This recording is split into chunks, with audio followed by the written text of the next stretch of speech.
Here are 20 YouTube settings that could f small YouTube channels, meaning you get no views. For this first setting, you're going to go into your YouTube studio, go to content and hover over one of your videos. Just click on details like so. Now, if we keep coming down, we're going to see this setting here, publish to subscriptions feed and notify subscribers. This is going to be, for most people, automatically checked. In my case, it's grayed out, but when you upload a brand new video and you come down to this same section, you'll have the option to toggle this on and off. And the problem I see a lot of small YouTubers doing is leaving this checked when they have a lot of content on their channel that's completely unrelated from each other. For example, let's say I have a Star Wars channel and I'm posting a video about Spider-Man. If I leave this checkbox ticked, YouTube is going to promote my Spider-Man video to my existing subscribers who are all Star Wars fans, but they won't click on it, they won't watch it, and that's going to send the algorithm very negative signals about that video. It's going to say, hey, this is a bad video, don't promote it to more people, and then your video dies along with your hopes and dreams. So again, if you're publishing a video that you're not sure your existing subscribers, no matter how small your channel is, are going to want to click on and watch, uncheck this button. Yes, the video will grow much slower in the beginning, but it's not going to get the wrong data through YouTube promoting your video to your past subscribers who aren't going to be interested in that content. Next thing I want to show you, also on this same video page, just below the playlist section, and it's called the copper section. Basically, you need to accurately designate whether or not your video is made for kids or not. And when we say made for kids, just because kids would find the video interesting doesn't mean it's made for them. In this case, kids is defined as people under the age of 13. And I think we can safely say that kids would be interested in watching Marvel movies. That doesn't necessarily mean, though, that Marvel movies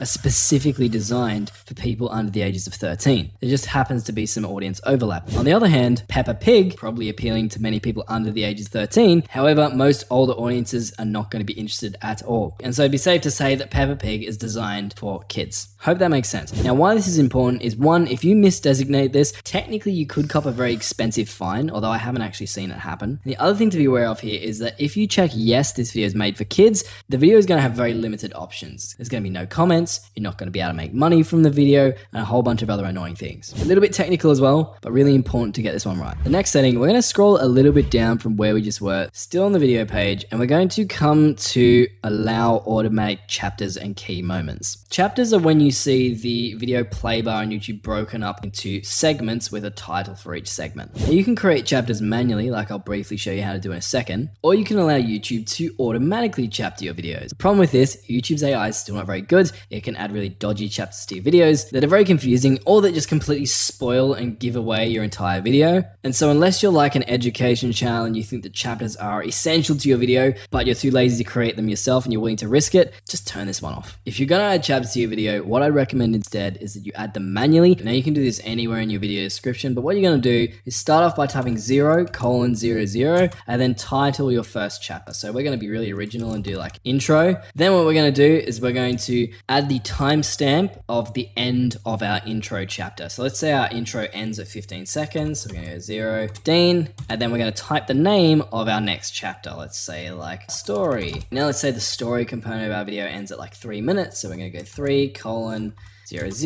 and then we'll type the name of our next chapter. It might be something like that. And you just keep doing this throughout your entire video until your whole video is timestamped out in this format, and your video will then show up with chapters. Next thing we're going to do, we're going to come down again just below the cursed automatic chapters box, and we're going to look at the featured places box. This is basically going to give YouTube permission to dox you, which you obviously don't want. You don't want YouTube telling your viewers exactly where you are in your videos. So we're just going to turn that one off so that we can not get stalked by our viewers. Now, automatic concepts, I would probably turn this one off as well, because again, you're relying on YouTube's AI to know exactly what your automatic concepts are. It is an experiment at this point as well, so turn it off just to be safe. If there's something really that confusing, then you should probably clarify it in your actual video. Now what we're going to do, we're going to keep scrolling down, and we're going to come down to this section, licensing and distribution. Now this is going to default to the standard YouTube license, which doesn't kill your videos, but it makes it more difficult for other people to reuse your content. My controversial opinion is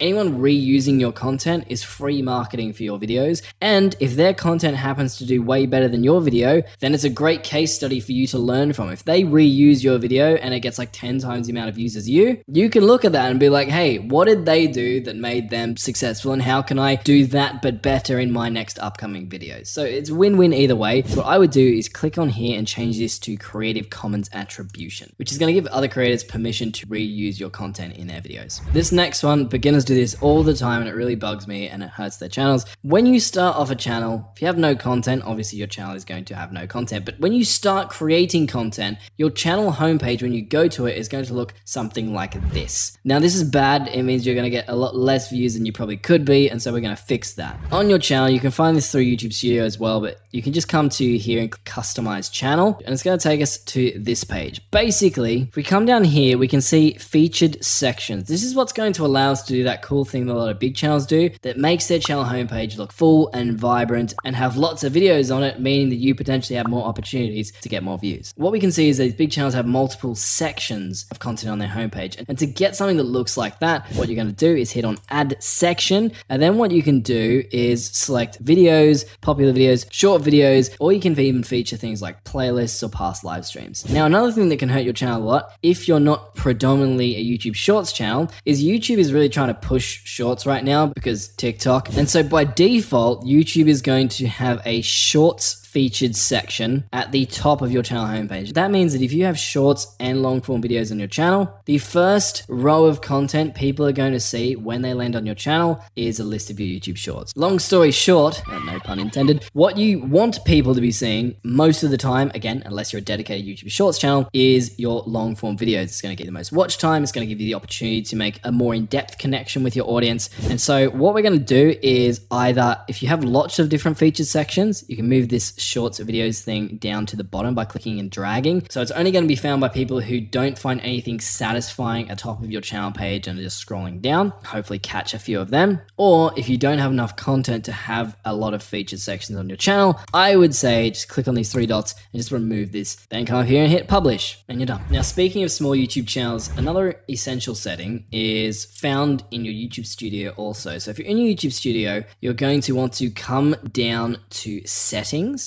Then in settings, you're going to come to channel. In channel, you're going to come to feature eligibility. Now, what you're going to want to do is click on these drop downs, basically complete these verification steps because they're going to let you make longer videos. And most importantly, it's going to allow you to add custom thumbnails to your videos and live streams, which is a killer feature that if you don't use, you're going to be killing your videos in the bad sense. So another thing you're going to want to do is go to settings, then you're going to come to channel. In channel, you're going to want to actually select your country of residence. Now, this might sound like a really small and trivial thing. Reason this is important is that when you get monetized, this is going to have like some implications on tax and stuff. So if you don't select this correctly, or if you do what some sneaky people do and they try to select the US because they want to try and trick people into thinking that they should be promoted to more US audiences because that's like a high RPM niche and they're going to make more money. No, you're not going to make more money because you're going to have all these tax issues and it's just going to be annoying. So just make sure this is set right, because set incorrectly, it could be really annoying and mess up your hard-earned paychecks. Now, this one's a really ninja setting that actually isn't really a setting, but I'm going to include it. So you're going to come to your channel and then you're going to come and copy your link. And then what you're going to do is open up a text doc, going to paste your channel link in there. And then what you're going to type in is !sub_confirmation equals 1. Now, when someone clicks this link, they're going to be redirected back to your channel. And if they're on desktop, they are going to be presented with a pop-up that's going to prompt them to subscribe to your YouTube channel. So you can use this link if you have related social media, or you can literally just use it in like the descriptions of your videos, in the about section or bio of your channel, which we'll talk more about later. And just having this link in more places can actually surprisingly increase your subscriber count. I did a video on this and I broke down the math. And in a perfect world scenario, you can actually be getting 67% more subscribers just using this link and strategically placing it around your channel. I might leave a link to that video at the end if you want more info on how to do that. Okay, this next one, you're going to come to your YouTube Studio, you're going to come down, go to customization, then we're going to come to branding. In branding, you're going to be able to upload a custom channel banner, profile picture. Most of you have probably already done that. The thing that a bunch of small YouTubers haven't done yet is to upload a video watermark down here. Now, what you want to do is grab something that looks like this. It should have some sort of subscribe call to action on it. Anyway, you're going to hit done on that. And then what you're going to do, another mistake people do is they just leave it on the default settings. We're not going to do that. We're going to come down to entire video. What that's going to do is add a little watermark like this in the bottom right-hand side of our video for the entire video. If someone clicks on that watermark, they're going to be able to subscribe to our channel. Helpful when people are watching your videos in full screen mode on their devices and the channel subscribe feature is not showing up for them. I'll try and remember to put a download link below for this particular image if you want to use it. And as always, with any of these settings that I've been talking about, you usually have to hit like publish or save or change somewhere. So just make sure you do that, because otherwise you'll be dumb and I'll laugh at you.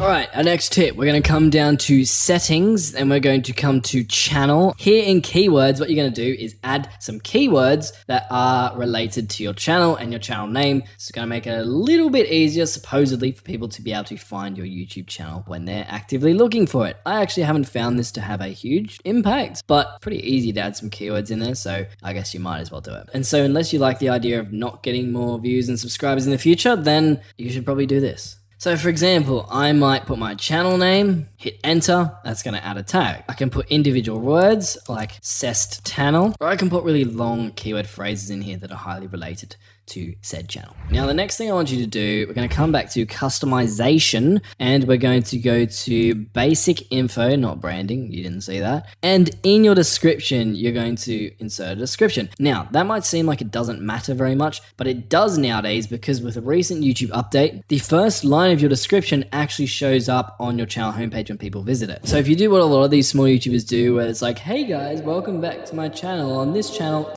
cut out, it's truncated, viewers can't see anything. You can want to use that space wisely. You could potentially be promoting your sub_confirmation link we talked about earlier to maybe get more subscribers, or you want to say something that makes people like you and reassures your viewers or your ideal viewers that they're in the right place. So if you have a Minecraft Let's Play channel, you could be like, here you'll find the best Minecraft Let's Plays on the internet, which is really cringy and boring, and you shouldn't do that. You shouldn't be creating a Minecraft Let's Play channel in the first place. Let's just establish that, because unless you hate the idea of getting views, it's not a good idea. But you get my point. Use this space to your advantage to actually encourage more results. The next setting we're going to do, we're going to come back down to settings and we're going to come down to uploading defaults and then come down to visibility. Now here are some cool time-saving settings where you can input a default title, default description template, default tags, etc, etc. But these don't really destroy your channel. What can destroy your channel, or at the very least destroy your ego when you accidentally upload a video that was never meant to see the light of day, is this visibility setting here. Now on default, YouTube is going to upload all your videos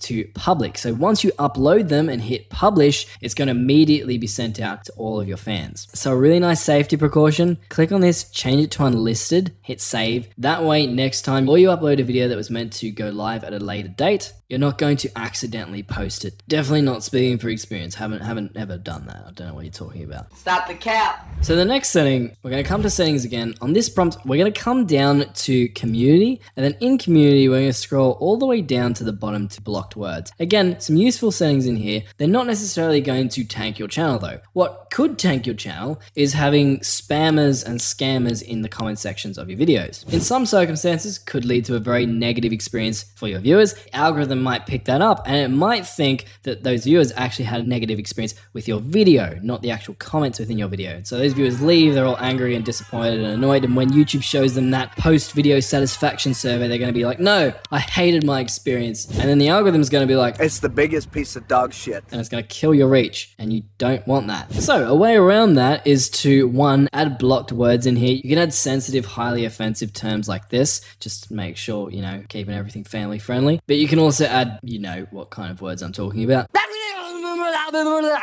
What I find more helpful though is that a lot of scammers and spammers, they target certain niches, and so the wording is often very similar across multiple of their messages. And so if you can figure out what that wording is, you can just insert it in here, and then when they leave a comment, it's going to be automatically flagged by YouTube. Another thing, dodgy links, click on this checkbox, people aren't going to be able to post it, so your viewers and you are not going to get scammed. Next thing, we're going to come back to a video settings, go to details and just scroll down. Again, you can find these settings in a video that's already been posted, so you can fix your older videos, or you can just edit these as you're uploading a video. The UI is very similar. What you're going to do is come to shorts remixing. Basically, this is going to let other people create shorts using the content from your video. Again, I would allow this personally because it's free marketing for you. Now, the next thing right below that is category. Usually YouTube's just going to select a very broad, often wrong category for your video here. What you're going to do is come in here and actually select the category that your video would most accurately fit into. Especially if you're a smaller channel, this is going to help the algorithm get a little bit more of of an idea of what your video is actually about so it can promote it to the right people and the right audiences to begin with. And how it can do that, especially with some categories now. For example, if I was to go gaming here, it's actually going to give you an additional drop down where you can type in the name of your game and select it, and then it's actually going to show up in your description. It's just going to make it easier for YouTube to group videos together, figure out what topics videos are about, and then promote related videos to the right viewers. The next setting I want to talk about is the schedule setting. Now, most of you have probably seen this, so it's nothing new. The problem you probably have is that you're scheduling your videos, if you're scheduling them, at the wrong time. So how you're going to fix that is come to your YouTube Studio, go to Analytics, and then you're going to come across to Audience. Now, if you're a very small channel, you might not have access to this yet, which is unfortunate. But if you do, what you'll see when you scroll down is when your viewers are on YouTube, it's going to show you this little pretty graph. What you're going to do is look for the brightest, pinkiest, most sexiest rectangles and which day has the highest congregation of them. So for me, it looks like it is Sunday and Monday. And if I hover over this beginning one, what I can see is that Sunday at 1 a.m., very many of my viewers are on YouTube. So when I schedule my videos or shorts, I'm gonna wanna schedule them at this time or a little bit before this time, just so I can take as much of an advantage as possible of all of my viewers being online at that period of time. Next thing we're gonna do, come to content and then select one of your videos, let's just say this one, and then come down to end screen. Basically, this is going to allow you to add a clickable link to another one of your videos or a playlist at the end of your video, specifically the last 20 seconds. Not having this can be a big no-no for your videos. Basically, the YouTube algorithm loves it not just when viewers watch your videos all the way to the end, but when viewers watch multiple of your videos consecutively in a row. This is called session time. So what you're going to want to do in here, if you haven't already got an end screen, is hit plus on the element thing, select say video. It's going to add a new video element like so. You can drag it around, position it, set the time frame for it, and then hit save. In this particular case, this element is going to promote my most recent upload, but you can also make these elements promote the video that the YouTube algorithm thinks is going to be best for them, or you can select a specific custom video yourself by clicking on this option and then selecting said custom video. And then you just hit save. This next one's to do with YouTube Shorts. Basically, when you upload a YouTube short and you go through the upload process, in the video elements section, there's a new setting where you can add a related video. This is basically going to allow you to select a specific video, let's say this one, and then when you publish your short, viewers of the short are going to be able to see a link that looks like this. If they click on it, they're going to be taken from your short to your full-length long-form video. And I'd say most small creators probably want to get as much data as possible on their videos, so you're going to want to connect your shorts to your videos so you can get as many additional views as possible. But if you've applied all these settings and you're still not getting any views, you're probably going to want to watch the video I'll leave on screen. It's going to give you an in-depth step-by-step breakdown of a few pretty cool strategies that can significantly increase your views. I'll see you there.